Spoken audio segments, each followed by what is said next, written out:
A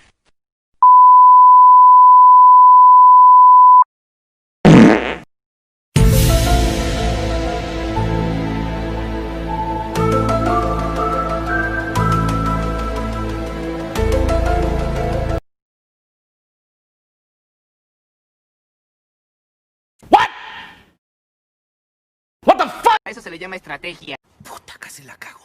Chale, ya la cagué, ¿verdad? Ya, cabrón, hable bien. Sí, ya, perdón.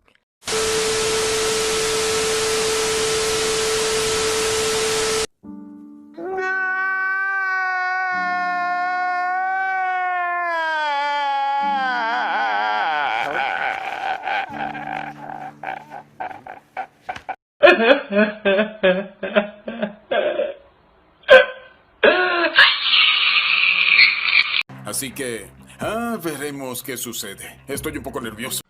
No lo sé, Rick. Parece falso. ¡Ay, ajá! Alan, qué pendejada hiciste. ¡Ya valió madre! ¡No creo!